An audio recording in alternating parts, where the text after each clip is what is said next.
Hello, friends. This is another episode of the program Empire of Lies, in which we discuss manipulation and disinformation in the Russian media, Globalists, Tomahawks, and Nobel, how Russian television explains the new order to the world. In October, the Russian program Big Game demonstrated once again that television in Russia has long ceased to be simply a propaganda tool.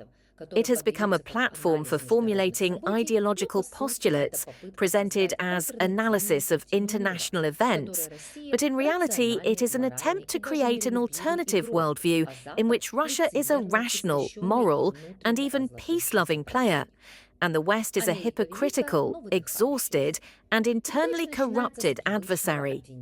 1. America is great, but running out of steam. The program begins with the familiar accusation: the United States is unleashing new wars.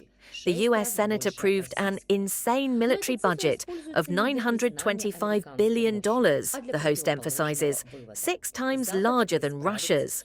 But this figure is used not to acknowledge American power, but to the opposite conclusion: the West will fail to meet its own obligations.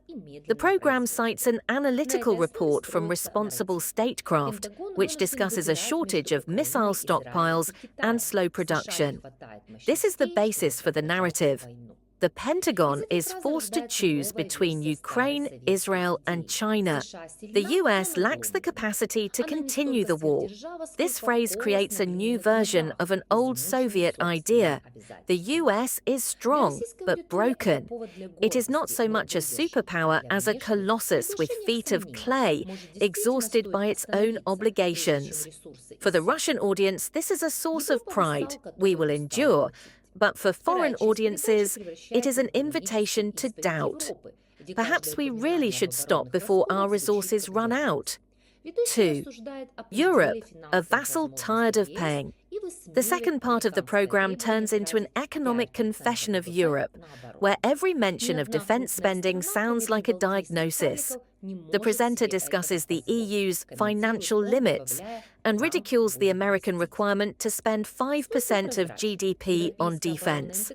No major country except the Baltic dwarfs can afford that, he comments, adding, Trump will take revenge. The message is clear. European defense integration is described as an act of disobedience. Germany, they say, purchases only 8% of American weapons, preferring to develop its own production. This is presented as cunning and meanness. But between the lines, there's a warning. Europe could become self-sufficient. In reality, this rhetoric serves a dual purpose. Within Russia, it reinforces the image of the West as disunited and hypocritical. Externally, it delivers a subtle jab to European viewers.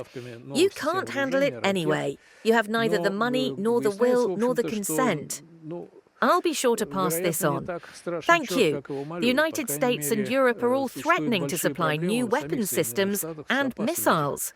But it turns out, well, the devil is probably not as black as he says.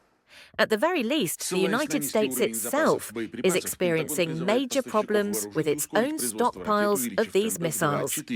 Let's read this publication, Responsible Statecraft. Citing low ammunition stockpiles, the Pentagon is calling on arms suppliers to accelerate missile production, increasing the rate by 2 to 4 times, in order to prepare for a possible war with China. However, experts note that increasing missile production is labor-intensive, expensive, and logistically complex. Moreover, Washington needs to assess its current foreign commitments, primarily to Ukraine and Israel, before it completely depletes its existing stockpiles, which would require more money, industrial development, and time to restore combat readiness. In other words, it is necessary to renew its focus on US national interests, even if this means denying access to them to other countries. According to experts, ramping up missile production to the level the Pentagon desires could take years and will likely require new production capacity and weapons infrastructure. This will require years and new production infrastructure, meaning the construction of production complexes. Thus, television plays on Europe's war weariness, turning an economic debate about the budget into a moral argument against resistance. 3. Anchorage and Nobel, the new language of Russian diplomacy. Then the broadcast abruptly changes tone. Russia is now almost a philosopher. Putin, they say, toned down his criticism of the US, and the meeting in Alaska and Anchorage is assessed as positive. Moscow seems to be demonstrating we are open to dialogue if Washington shows common sense. Against this backdrop, another storyline emerges: an insulted Trump, who has not received the Nobel Peace Prize. The hosts sneer, Zelensky wanted to lobby Trump for the Peace Prize in exchange for the supply of Tomahawks. But laughter quickly gives way to conspiracy theories.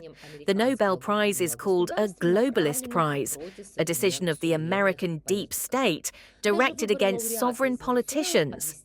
Even the selection of a Venezuelan laureate is explained as preparation for a new coup. 4. A political lesson from Tomahawks. The military portion of the program isn't about facts, but about the transfer of fear. Discussing the possible transfer of long-range missiles to Ukraine, the hosts emphasized not their technical characteristics, but the inevitability of a response. The spectrum of possible responses is broad, from medium-range missiles to tactical nuclear weapons.